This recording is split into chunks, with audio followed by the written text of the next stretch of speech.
Welcome to Fertility Friendly Food. I'm your host, Stefanie Velakis, accredited practicing dietitian and nutritionist and director of the Dietologist, an Australian-based practice focused on optimizing fertility through nutrition. This podcast will bring you snack-size episodes for you to learn, grow, and be inspired by the latest research, facts, and practical lifestyle tips about eating well for optimal fertility, helping you cut through the confusion and myths to take back some of the control on your fertility journey, one bite at a time.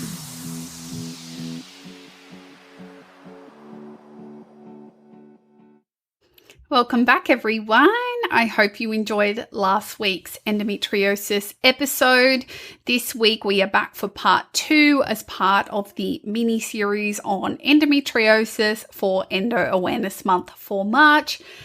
My name is Stefanie Velakis. I am an expert fertility dietitian and nutritionist and founder of the Dietologist, a virtual practice dedicated to all things nutrition for reproductive health, including endo, fertility, and pregnancy. And I too live with this really annoying disease, endometriosis. So today's episode is all about exploring estrogen when it comes to endometriosis. Now, before we get stuck into it, I wanted to let you know that we have an upcoming live event for Endometriosis Awareness Month on March 31st, teaching you all about anti-inflammatory eating strategies for endometriosis. We are going to dive in deeper into this topic, plus give you a handy guide with some foodie suggestions for you too. And we are donating $10 of every ticket sold to endometriosis research. Tickets are 75 Australian dollars for a 1-hour class, which is a fraction of a one-on-one consultation. And let me tell you,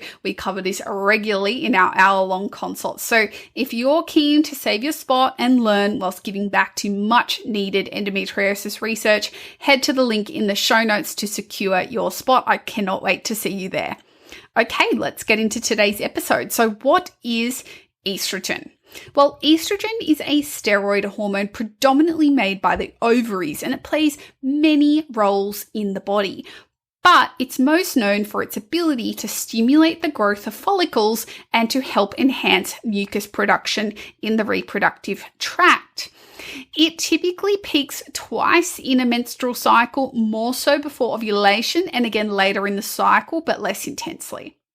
So why is estrogen relevant to endometriosis? Well, there seems to be some research linking those with endometriosis having higher circulating estrogen levels. However, it is important to note this does not mean universally every single individual with endometriosis will have quote unquote high estrogen levels. In fact, you can still have normal and low estrogen levels. It's just more common for them to be elevated. Now, how do you know your estrogen levels are normal? The best way to assess estrogen levels is usually via a blood test with your doctor on a specific day of your cycle, usually day 3. The tricky thing about estrogen and other hormone measurements is often it is just a picture in time instead of a video across a cycle. So this can be misleading and it can be hard to really define what's going on because you're just getting a snapshot in time and we can't see how it's changing over your cycle at all. So clinical history here becomes more relevant. Signs and symptoms such as heavy menstrual bleeding, worsening PMS, headaches, breast tenderness, amongst others may be little clues that high estrogen levels alongside your endometriosis may be problematic. So a common question that I'm asked is quote unquote estrogen dominance a real thing, a real diagnosis, a real concern? A great question, and I think I have incorporated some content here from Dr. Izzy Smith's Instagram post on this topic. Dr. Izzy is an endocrinology doctor, aka a hormone doctor, who we are super excited to be having on a future podcast episode, but I feel like she really sums it up beautifully, so I wanted to recap what she's explained in her post, which I will also link in the show notes for you. So the gist of what Dr. Izzy's post gets at is that there are conditions that are characterized by elevated estrogen and subsequently low progesterone, such as PCOS, for example, and in some instances, endometriosis too. But there is a lot of misinformation, pseudoscience, unvalidated testing, and BS supplements about estrogen dominance. So the answer is it's not really a diagnosis, but high levels of estrogen might be part of a characterizing feature of some reproductive health conditions. And I think that's really the difference there. How can I support my body's ability to get rid of excess estrogen, which is an awesome question. There are a few key things that may be helpful, but really your first port of call is a medical assessment and a conversation with a specialist doctor in this area, such as an endocrinologist or a gynecologist or reproductive endocrinologist or fertility specialist. So there are a few lifestyle things that may be relevant, but they're not really going to have a humongous impact immediately. And I think that's really important to keep top of mind when we're thinking about lifestyle strategies for any kind of management. So the first thing is to avoid excess exposure to xenoestrogens, such as endocrine disrupting chemicals. So we've talked about this in depth with Lucy Lyons, fertility educator and embryologist from Two Lines Fertility, in a previous episode. So head on back to that episode and give it a listen. But a quick snapshot. Endocrine disrupting chemicals are found in a variety of places, including our food packaging, our containers, our water bottles, our cosmetics, our cleaning supplies, our hair care, our makeup, our perfume, really, and they're almost everywhere. And that can be really overwhelming to have a think about. And what's important here is that we can manage the controllable or control the controllable.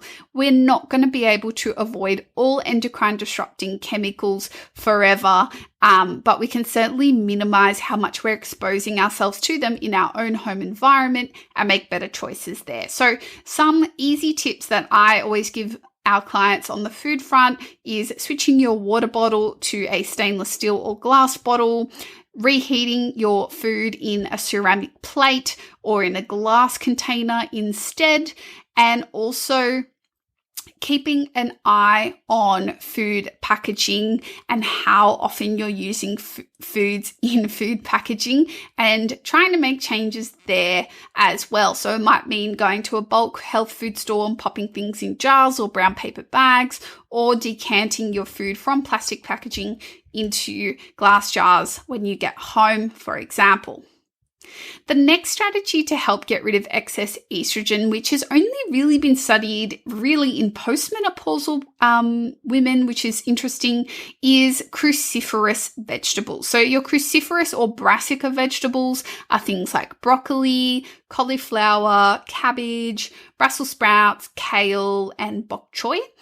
And these vegetables contain a particular antioxidant called indole-3-carbinol, and indole-3-carbinol may help the liver's ability to do step one of the estrogen removal process. And so there has been some research to show that higher intakes of cruciferous vegetables can help with estrogen removal. How high is high enough? We don't really know. How often and how much gram amount of those vegetables you need to consume, we don't really know. And that is really the state of play in a lot of nutrition research in this space, but it might be worthwhile to incorporate some more cruciferous veggies.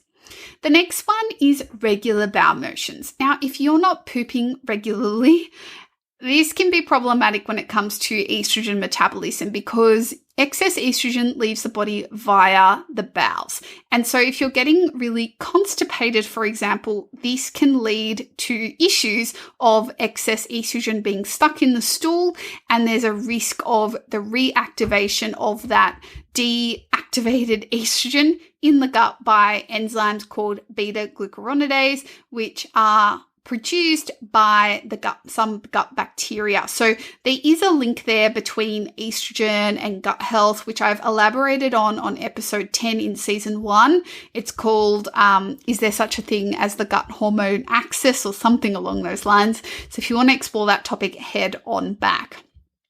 Now, the last topic that I thought I'd touch on when it comes to estrogen and endometriosis is whether soy foods are hurtful or helpful.